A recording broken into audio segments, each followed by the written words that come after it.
الحمدللہ رب العالمین الصلاۃ والسلام علی سید الانبیاء والمرسلین وعلی آلہ وصحبہ اجمعین الی یوم الدین اما بعد فاعوذ باللہ من الشیطان الرجیم بسم اللہ الرحمن الرحیم اقترب للناس حسابهم فی غفلۃ معرضون صدق اللہ العلی العظیم۔ بزرگان محترم اور دوستو، السلام علیکم ورحمۃ اللہ وبرکاتہ۔ آج نماز تراویح میں 17ویں پارے کا اہتمام کیا گیا ہے۔ 17ویں پارے کی آپ نے تلاوت سماعت فرمائی اور انشاءاللہ العزیز اس پارے میں جو آیات اور جو صورتیں تلاوت کی گئی ہیں، آج بہت اختصار کے ساتھ اس کا خلاصہ آپ کے سامنے پیش کیا جائے گا۔ اس پارے میں دو بڑی صورتوں کا اللہ تعالیٰ نے دو بڑی صورتیں اس میں شامل فرمائی ہیں، سورۃ الانبیاء اور سورۃ الحج۔ سورۃ الانبیاء یہیں سے 17واں پارے کا آغاز ہوتا ہے اور یہ سورت مکی سورت ہے، اور اس سورت کے مضامین پر غور کرنے سے یہ بات معلوم ہوتی ہے کہ اس میں اللہ رب العالمین نے اہل مکہ کو ان کی سرکشی اور ان کی کفرانہ روش کی وجہ سے، ان کی جارحانہ اور ظالمانہ روش کی وجہ سے اللہ نے متنبہ فرمایا اور ان کے بدترین انجام کار کی طرف ان کی توجہ دلائی۔ اور دوسری طرف اللہ رب العالمین نے اس سورہ میں انبیاء علیہ الصلوۃ والسلام کی زندگی کے ان ابواب کو پیش کیا جو یہ بتاتے ہیں کہ کس طرح نبیوں نے اپنے وقت کے کفار و مشرکین اور وقت کے ظالم قوتوں کا مقابلہ کیا اور پوری جو ہے دل جمعی اور استقامت کے ساتھ اللہ کی دعوت کو بندگان خدا کے سامنے پیش کیا۔ سورۃ الانبیاء کی جو پہلی آیت کریمہ ہے، یہ آیت کریمہ ایک انسان کو پوری طرح جھنجھوڑ کر رکھ دیتی ہے اور اس کو بیداری کا پیغام دیتی ہے۔ پہلی آیت کریمہ میں اللہ تعالیٰ نے یہ بات ارشاد فرمائی ہے کہ اقترب للناس حسابهم وهم فی غفلۃ معرضون، کہ لوگوں کا احتساب کا وقت، ان کے حساب کی گھڑی بالکل قریب آ چکی ہے، آ لگی ہے، اور لوگوں کا معاملہ یہ ہے کہ وہ اپنی غفلت میں پڑے، اعراض اور سرکشی کی روش اختیار کیے ہوئے ہیں۔ تو اس میں اللہ رب العالمین نے یہاں سے اس کا آغاز فرمایا اور تمام لوگوں کو اس بات کی طرف متوجہ کیا کہ تم سب روز حساب کی طرف کھدیڑے جا رہے ہو، تم اپنی غفلت اور اپنی لاپرواہی کی زندگی کے عادی ہو چکے ہو اور اپنے اعمال کے انجام کے سلسلے میں بے خبر ہو چکے ہو۔ پھر آگے اللہ رب العالمین نے سورہ انبیاء کے جو آگے کے جو مضامین ہیں اس میں اللہ تعالیٰ نے یہ بات ارشاد فرمائی کہ اللہ نے حضرت موسیٰ علیہ السلام کو بھیجا، حضرت ہارون علیہ السلام کو بھیجا، ایک نور کے ساتھ، ہدایت کے ساتھ، فرقان کے ساتھ، ایک ایسی نصیحت کے ساتھ جو سارے جہانوں کے لیے تھی، اور انہوں نے اپنی قوم کو اللہ کا پیغام پڑھ کر سنایا۔ پھر اللہ تعالیٰ نے حضرت ابراہیم علیہ السلام کی زندگی کا وہ واقعہ پیش فرمایا کہ جب سیدنا ابراہیم نے اپنی قوم کو خطاب فرمایا اور کہا کہ لوگو، یہ اصنام پرستی اور یہ بت پرستی جس میں تم کو میں دیکھتا ہوں تو مجھے حیرت ہوتی ہے کہ تم ایسے خداؤں کو پوجتے ہو جو خدا نہ تمہاری دعا سن سکتے ہیں، جو خدا نہ نفع پہنچا سکتے ہیں نہ نقصان پہنچا سکتے ہیں، کسی چیز پر قادر نہیں ہیں، تم اپنے ہاتھ سے ان کو بناتے ہو اور ان سے دعا مانگتے ہو، ان کے سامنے سجدہ ریز ہوتے ہو۔ کس قدر گمراہی اور کس قدر جہالت کی یہ بات ہے جو تم اختیار کرتے ہو۔ قوم نے حضرت ابراہیم علیہ السلام کے بارے میں یہ بات کہی کہ شاید تم ہمارا مذاق اڑا رہے ہو، یا شاید کوئی تم تمسخر یا مذاق اور استہزاء کر رہے ہو۔ اے ابراہیم، کیا تم واقعی اس معاملے میں سنجیدہ ہو کہ تم ہمارے معبودوں کے بارے میں ایسے اور ایسی رائے رکھتے ہو؟ سیدنا ابراہیم علیہ السلام نے اپنی قوم سے کہا کہ ہاں، میں اپنی اس دعوت کے سلسلے میں بہت سنجیدہ ہوں، میں تمہیں سری گمراہی میں پاتا ہوں، میں تمہیں صراط مستقیم سے بھٹکا ہوا پاتا ہوں، میں تمہیں خدائے واحد کی دعوت دیتا ہوں جو خدائے واحد اس کائنات کا حقیقی رب ہے، اس کے سوا کوئی معبود نہیں، اس کا کوئی شریک نہیں، اور یہ سارے معبودان باطل یہ سب جھوٹے ہیں۔ انہوں نے کہا کہ میں تمہیں ایک دن ان کے تعلق سے اپنی فیصلہ کن چیز تمہارے سامنے رکھوں گا۔ یہ سیدنا ابراہیم علیہ السلام کے دور جوانی کا ذکر ہے۔ قرآن مجید نے یہاں پر سیدنا ابراہیم کی شخصیت کا جو عکس یا اس کا جو تصور پیش کیا ہے، جو تعارف دیا ہے، تو اس میں یہ بات عرض کی ہے کہ یہ ان کے جوانی کا ذکر ہے۔ سیدنا ابراہیم علیہ السلام نے ایک ایسے موقع کو تلاش کر لیا کہ جب ساری قوم کسی میلے میں اور کسی بڑے اجتماعی سرگرمی میں وہ اپنے اپنے محلوں میں یا اپنے بازاروں میں مشغول تھی، اور رات کے اندھیرے میں سیدنا ابراہیم نے ان معبودان باطل کو اپنے کلہاڑے سے توڑا اور بڑے بت کے گلے میں وہ کلہاڑا رکھ دیا، اور پھر جو ہے اپنے بستر پر چلے گئے۔ قوم جب صبح ہوئی اور قوم نے جب اپنے صنم کدے میں بتوں کی اس درگت کو دیکھا، اس حالت کو دیکھا، بہت چیخے چلائے، اور انہوں نے کہا کہ کس نے ہمارے معبودوں کے ساتھ ایسا سلوک کیا ہے۔ تو اس وقت انہوں نے یہ بات کہی، ان کے درمیان کے ان لوگوں نے جن کے سامنے سیدنا ابراہیم علیہ السلام نے توحید کے تصور کو پیش کیا تھا، کہ قالوا سمعنا فتن یذکرہم یقال لہ ابراہیم، کہ ہم نے ایک ایسے نوجوان کے بارے میں ہم نے سنا ہے کہ جو نوجوان ان کے بارے میں ایسی اور ایسی باتیں کیا کرتا تھا اور اسے ابراہیم کہا جاتا ہے۔ لہذا سیدنا ابراہیم علیہ السلام کو وہاں حاضر کیا گیا اور ان سے پوچھا گیا کہ کیا تم نے ان کے ساتھ ایسا اور ایسا سلوک کیا ہے؟ سیدنا ابراہیم علیہ السلام نے ان سے کہا کہ دیکھو، یہ جو تمہارا بڑا بت ہے جس کے گلے میں کلاڑی ہے، ہو سکتا ہے کہ اسی نے ان چھوٹے معبودوں کے ساتھ ایسا اور ایسا معاملہ کیا ہو، انہوں نے اس کی نافرمانی کی ہو، اور نتیجے میں اس نے کلاڑے سے سب کا کام تمام کر دیا ہو۔ انہوں نے کہا کہ ابراہیم، تم جانتے ہو کہ یہ بولتے نہیں ہیں، یہ سنتے نہیں ہیں، یہ کچھ کر نہیں سکتے، تو آخر یہ کیسے ایک دوسرے پر کلاڑی چلا سکتے ہیں اور کیسے جھگڑا ہو سکتا ہے؟ تو سیدنا ابراہیم علیہ السلام نے کہا کہ میں تم سے یہی تو کہہ رہا ہوں کہ تم ایسے بتوں کی کیوں پوجا کرتے ہو جو نہ تمہیں نفع پہنچا سکتے نہ نقصان پہنچا سکتے ہیں، جو نہ اپنا دفاع کر سکتے ہیں، تو آخر وہ تمہیں کیسے فائدہ پہنچا سکتے ہیں؟ سیدنا ابراہیم علیہ السلام کے اس بہت ہی دانشمندانہ اقدام کو دیکھ کر وہ قوم ششدر ہو گئی، اپنے ضمیر کی طرف متوجہ ہوئی، اور انہوں نے کہا کہ ہاں تم تو یہ صحیح کہہ رہے ہو۔ لیکن پھر کچھ دیر کے بعد شیطان نے پھر ان کو اکسایا، اور پھر وہ قوم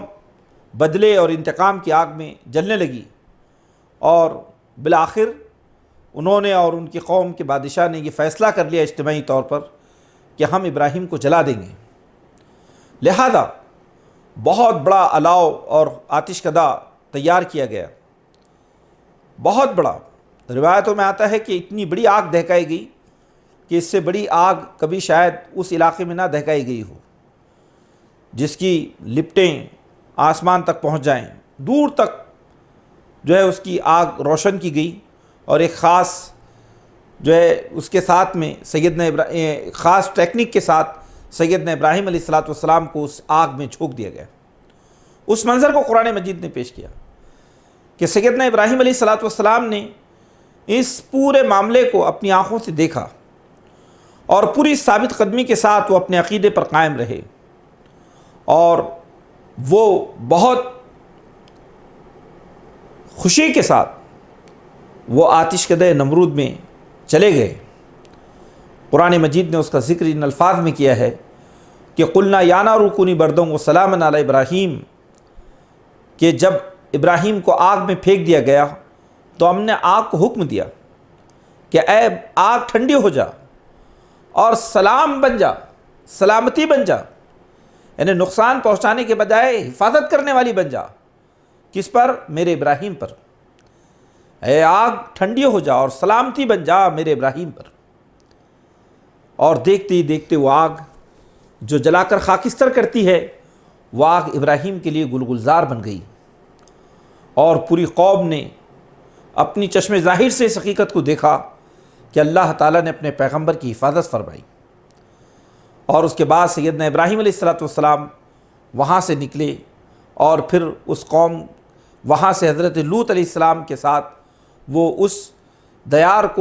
باطل کو، دیار شرک کو چھوڑ کر وہاں سے انہوں نے ہجرت کی۔ قرآن نے کہا کہ وہ لوط کو اپنے ساتھ لے گئے،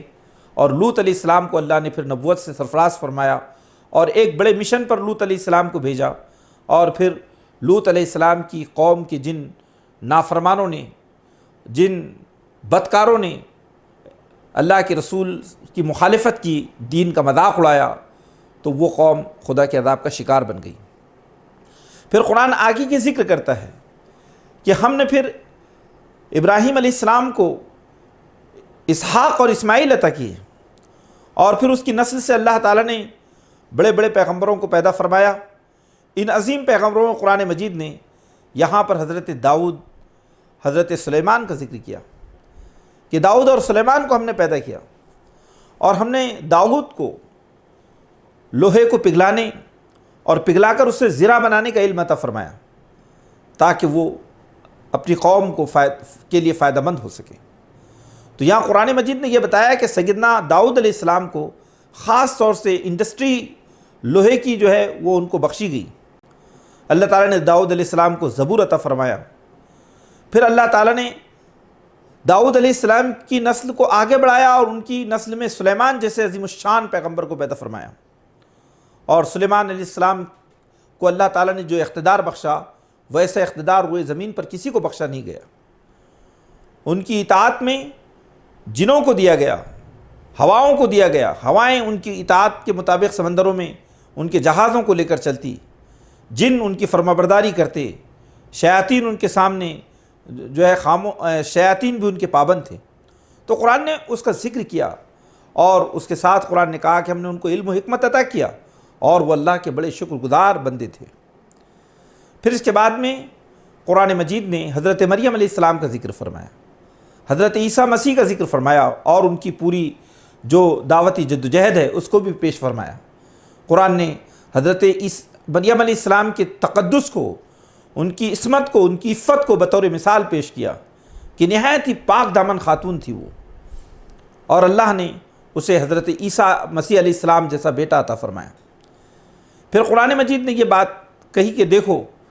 عنقریب یاجوج و ماجوج وہ جو ہے زمین پر وارد ہوں گے، اور بڑی تباہی اور فتنے مچائیں گے۔ تو قرآن نے کہا کہ روئے زمین پر عنقریب فتنوں کا آغاز بھی ہوگا، یعنی قیامت کی نشانیوں کی طرف قرآن نے ذکر کیا۔ یاجوج و ماجوج کا جو ذکر ہے وہ قرب قیامت کی علامتوں میں سے ہیں کہ یہ سرکش قوتیں، یہ سرکش قومیں جن کو اللہ تعالیٰ نے ذوالقرنین علیہ السلام کے ذریعے اللہ تعالیٰ نے جن کو مستقل جو ہے لاک کر دیا تھا، یہ قومیں پھر سے سرکشی کے ساتھ میدان میں اتریں گی، اور پھر اللہ تعالیٰ ان قوموں کو بھی ہلاک کرے گا۔ پھر آگے قرآن مجید نے جنت اور جہنم کے پورے تصور کو پیش فرمایا کہ جنت اور جہنم میں لوگ، جو جنتی ہے وہ کتنے خوش ہوں گے، اور جو اہل دوزخ ہے وہ کس قدر تباہال ہوں گے، اور کیسے دوزخ کی خوفناک چیخیں سنائی دیں گی۔ پھر قرآن نے قیامت کے اس تباہ کن منظر کی طرف پیش فرمایا کہ آسمان، یہ بہت برجوں والا آسمان، اس آسمان کو تومار پر جس طرح کتاب کو لپیٹا جاتا ہے، کپڑے کو لپیٹا جاتا ہے، ایسی آسمان کو لپیٹ دیا جائے گا۔ یہ عظیم آسمان، یہ گنبد افلاک، یہ دیکھتے ہی دیکھتے جو ہے اس کائنات سے ہٹا دیا جائے گا، پوری زمین تہ و بالا ہو جائے گی، اور اللہ کے حضور سارے انسان پیش کیے جائیں گے۔ پھر اللہ تعالیٰ نے سورہ انبیاء کے آخر میں دو اہم باتوں کی طرف اشارہ فرمایا۔ پہلی بات یہ اشارہ فرمائی کہ اللہ تعالیٰ کی یہ فیصلے کے عین مطابق ہیں کہ اللہ اپنی زمین پر اپنے نیک بندوں ہی کو وارث بناتا ہے۔ یہ زمین اللہ کی میراث ہے، اور اللہ اپنی یہ میراث انہی بندوں کو منتقل فرمائے گا جو بندے زمین میں نیک و صالح ہوں گے۔ اور اس بات کا ذکر اللہ تعالیٰ نے زبور میں بھی بیان فرمایا ہے کہ وَلَقَدْ كَتَبْنَا فِي الزَّبُورِ مِن بَعْدِ الذِّكْرِ أَنَّ الْأَرْضَ يَرِثُهَا عِبَادِيَ الصَّالِحُونَ، کہ بے شک ہم نے زبور میں اس بات کا ذکر کر دیا تھا، اس بات کو لکھ دیا تھا کہ زمین کے وارث میرے نیک بندے ہوں گے۔ گویا قرآن مجید نے یہاں پر صحابہ اکرام کو اس بات کی طرف اشارہ کیا کہ تم ان کفار و مشرکین، ان عرب کے متکبرین کو دیکھ کر یہ نہ سمجھو کہ زمین پر ان کا اقتدار دائمی ہے، ان قریب یہ لوگ اپنے اقتدار کے ساتھ زمیں بوس ہوں گے، اور اللہ کی زمین پر وہ لوگ اللہ کی زمین کے وارث ہوں گے جو اللہ کے حقیقی پرہیزگار اور نیک بندے ہوں گے۔ اور دوسری بات قرآن مجید نے یہاں جو ارشاد فرمائی وہ حضرت محمد مصطفیٰ صلی اللہ علیہ وسلم کا مشن ہے۔ قرآن نے کہا وَمَا أَرْسَلْنَاكَ إِلَّا رَحْمَةً لِّلْعَالَمِينَ، اے نبی ہم نے آپ کو سارے جہانوں کے لیے رحمت بنا کر بھیجا ہے۔ یہ بات قرآن مجید نے مکہ مکرمہ کی وادیوں میں کفار و مشرکین کے سامنے محمد صلی اللہ علیہ وسلم کی پیغمبرانہ حیثیت اور ان کے مشن کو بیان فرمایا کہ اے محمد صلی اللہ علیہ وسلم، آپ صرف مکے کے لیے نہیں ہیں اور نہ ہی آپ عرب تک محدود ہے، بلکہ اللہ نے آپ کو جس پیغام کے ساتھ، اللہ نے آپ کو جس کردار کے ساتھ، جس مشن کے ساتھ اللہ نے آپ کو زمین پر بھیجا ہے اے محمد صلی اللہ علیہ وسلم، وہ یہ ہے کہ پوری کائنات،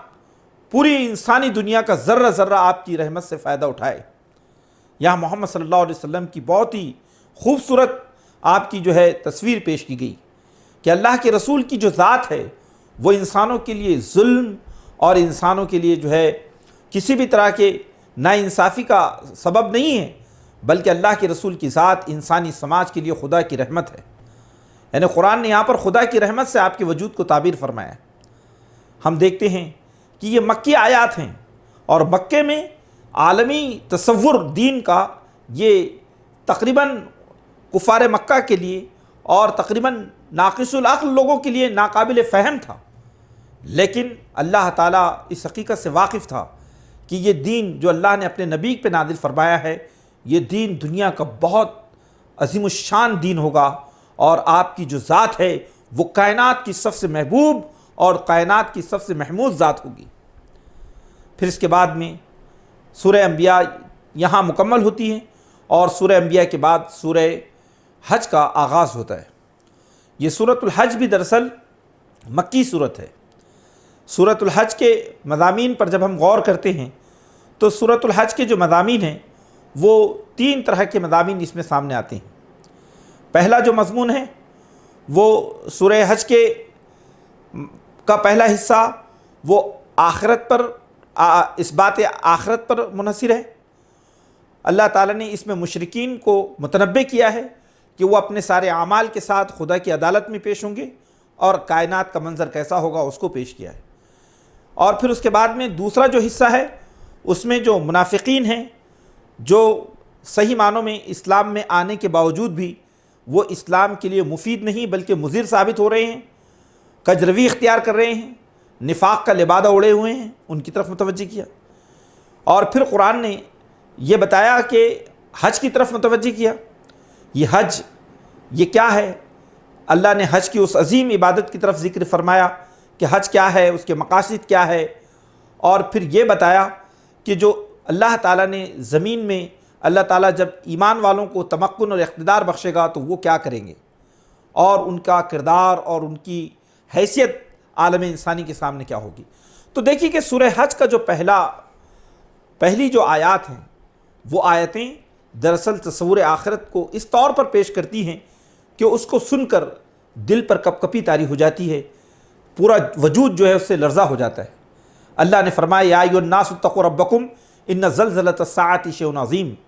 اے انسانوں اپنے رب سے ڈرو، بے شک قیامت کی گھڑی ایک بہت بڑی چیز ہے۔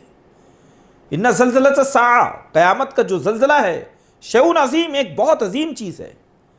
یوم ترونھا کل مرضعۃ عما ارضعت، اس دن تم دیکھو گے کہ دودھ پلانے والی مائیں اپنے بچے سے بے خبر ہوگی۔ ایسی وحشت اور ایسے خوف کا ماحول ہوگا کہ دودھ پلانے والی مائیں اپنی جو ہے بچے سے بے خبر ہوگی، اور لوگ اپنی جو گابن اونٹنیاں ہیں اس سے بے پرواہ ہوں گے، اور لوگوں کا حال یہ ہوگا کہ وہ بالکل زمین پر خوف اور دہشت کے مارے گرے جا رہے ہوں گے،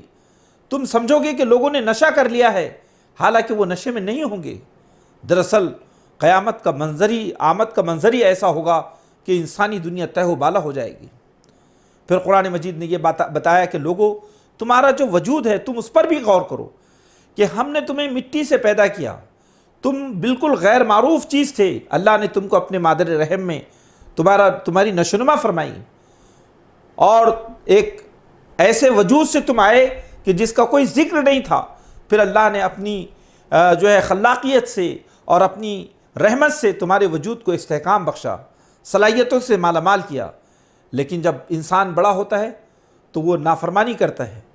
سرکشی کرتا ہے، تکبر کرتا ہے، پھر اللہ تعالیٰ اس کی جوانی اور اس کے شباب کو چھین لیتا ہے اور رفتہ رفتہ اس کو زوال کی انتہا کی طرف لے جاتا ہے۔ وہ بڑھاپے کے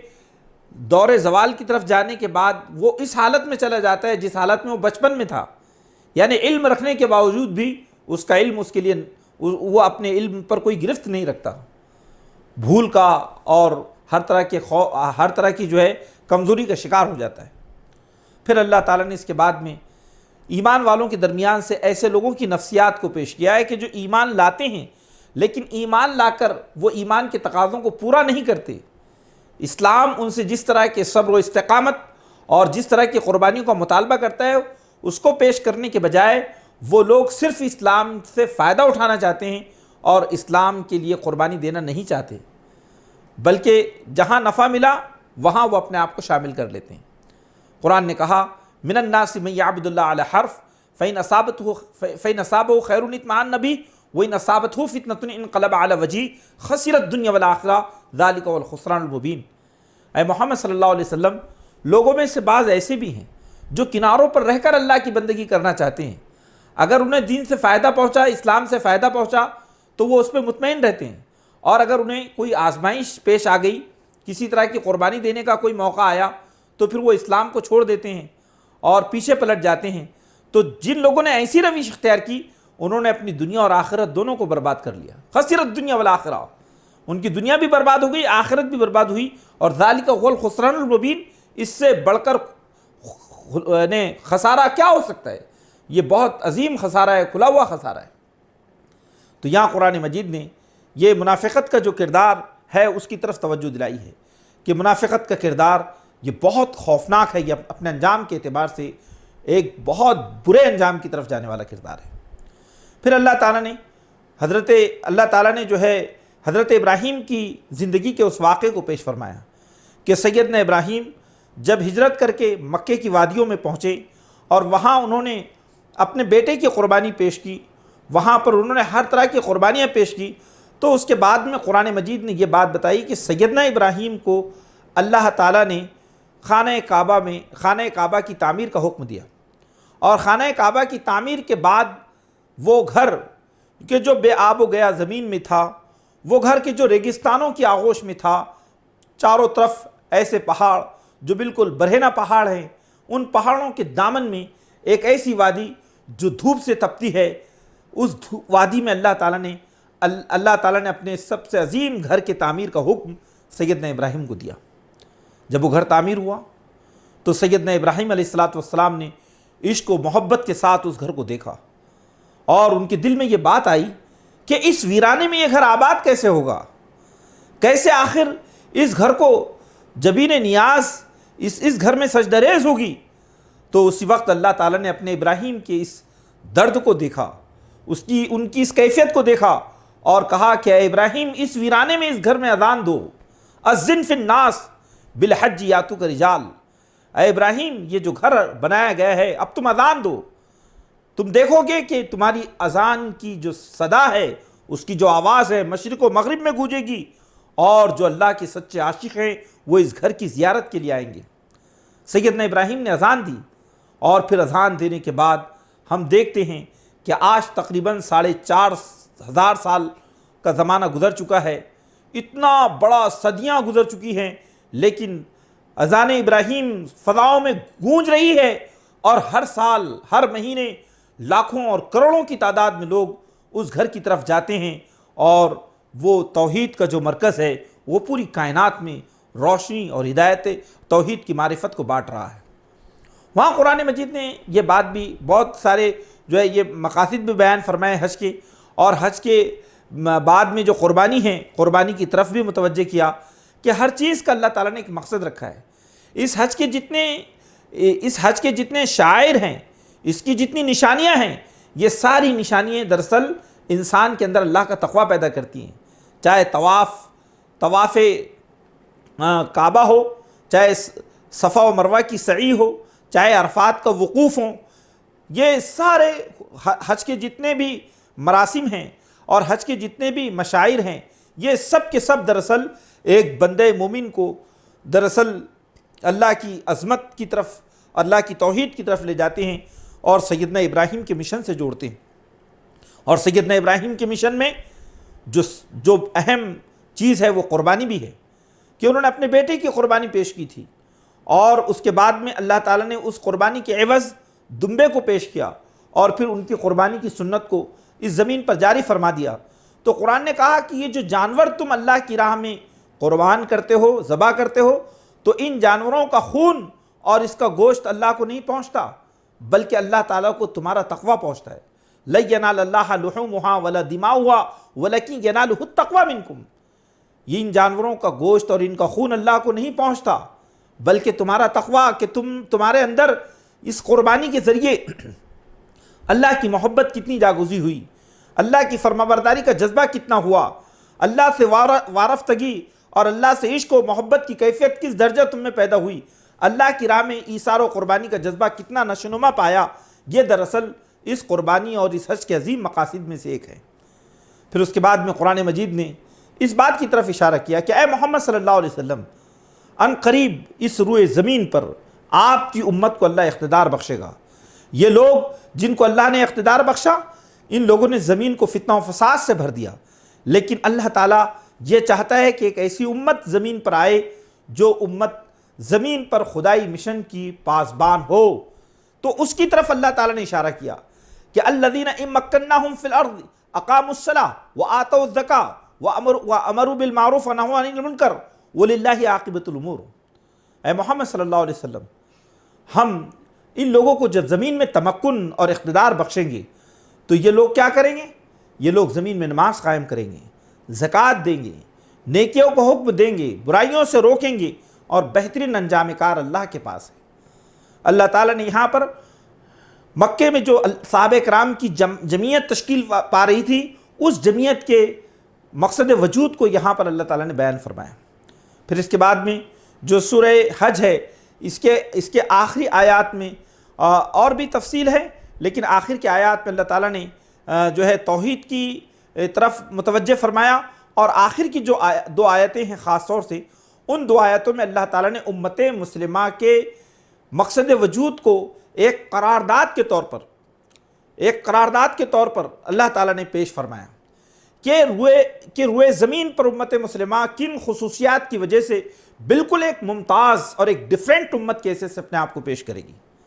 اللہ نے دو آیتیں، آیت نمبر 77 اور 78 سورہ حج کی آخری آیتیں، ان دو آیتوں میں اللہ تعالیٰ نے امت مسلمہ کے پورے مشن اور پورے مقصد وجود کو سیدنا ابراہیم کے مشن سے جوڑ دیا اور بہت واضح الفاظ میں بیان فرمایا۔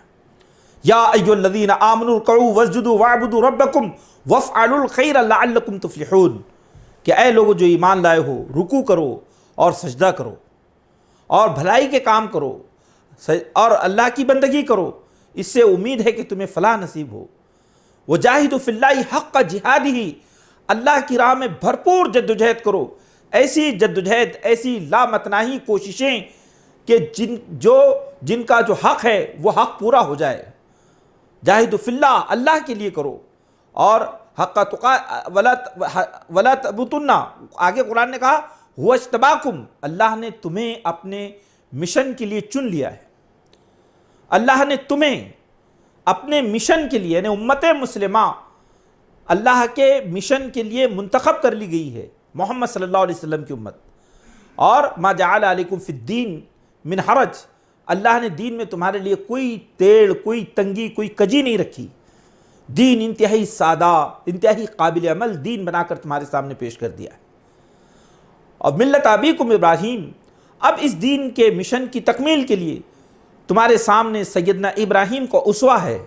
سیدنا ابراہیم کی ملت ہے، ان کا طریقہ ہے کہ جس طرح تمہارے باپ ابراہیم نے روئے زمین پر اللہ کے کلمے کو بلند کیا، توحید کا آوازہ اور توحید کے نعرے کو زمین پر برپا کیا، ایسے ہی تم زمین پر اللہ کے پیغام کو لے کر اٹھو۔ پھر آگے قرآن نے کیا کہا کہ ملت ابیکم ابراہیم، کہ ابراہیم تمہارا باپ، وہ روحانی باپ ہے تمہارا، اس نے وہ جس مشن کو لے کر آئے تھے اسی مشن کے تم پاسباں ہو۔ وہ سماکم المسلمین، تمہارا یہ جو نام مسلمان ہیں، یہ نام ابراہیم نے ہی تمہارا نام مسلمان رکھا تھا۔ وہ سماکم المسلمین من قبل وفی ھذا، اس قرآن میں بھی تمہارا یہی نام ہے، اور اس قرآن کے نزول سے پہلے بھی ابراہیم نے تمہارا یہی نام رکھا تھا۔ یعنی امت مسلمہ کا جو نام ہے، یہ نام سیدنا ابراہیم کی اس دعا سے ماخوذ ہے جو خانہ کعبہ کی تعمیر کے وقت انہوں نے مانگی تھی کہ ربنا وجعلنا من ذریتنا امۃ مسلمۃ لک، اے اللہ ہماری اولاد سے ایک امت مسلمہ برپا فرما۔ اور وہ امت مسلمہ سیدنا ابراہیم کے مشن کی محافظ، اس کی پاسبان اور اس کی ترجمان ہوگی۔ آگے قرآن نے کہا کہ تمہیں کیا کرنا ہے؟ قرآن نے کہا کہ تمہیں اس دین کی شہادت دینی ہے۔ وَسَمَّى مسلمین من قبل وفی ھذا لیکون الرسول شہیدا علیکم وتکونوا شہداء علی الناس، جس طرح رسول نے تمہارے سامنے دین حق کی گواہی دی، اپنے قول سے، اپنے عمل سے، اپنی دعوت سے اور اپنی جدوجہد سے، جس طرح رسول نے دین حق کی گواہی تمہارے سامنے پیش کی، ایسے ہی اس گواہی کو قیامت تک دنیا کے تمام انسانوں کے سامنے تمہیں پیش کرنا ہے۔ اور اس گواہی کے تقاضے کے طور پر تمہیں جو کام اپنے مستقل کرنے ہیں، اقیم الصلاۃ، وہ ہے نماز قائم کرو، آتوا الزکاۃ، زکوٰۃ کے نظام کو قائم رکھو اور زکوٰۃ دو، واعتصموا باللہ، اور ہمیشہ اللہ سے اپنے آپ کو جوڑے رکھو، تعلق باللہ تمہارا انتہائی مضبوط ہو۔ ہوا مولاکم، تمہارا رب، تمہارا اللہ تمہارا مولا ہے، تمہارا سرپرست ہے۔ نعم المولا و نعم النصیر، اللہ کتنا اچھا مولا ہے، کتنا اچھا سرپرست ہے، کتنا اچھا مددگار ہے۔ تو بزرگان محترم اور دوستو، دیکھیے کہ کس طرح قرآن مجید ہمیں ایک انقلابی امت بناتا ہے، کیسے روئے زمین پر قرآن ہمیں مقصد وجود سے جوڑتا ہے، اور جب ہم خدا کی طرف متوجہ ہوتے ہیں تو خدا کی رحمتوں کا نزول ہم پر ہوتا ہے۔ اللہ سے دعا ہے اللہ ہم سب کو عمل کی توفیق عطا فرمائیں، ہماری کمزوریوں سے کا ازالہ فرمائیں، ہمارے لیے آسانیاں پیدا فرمائیں۔ آمین وآخر دعوانا الحمدللہ رب العالمین۔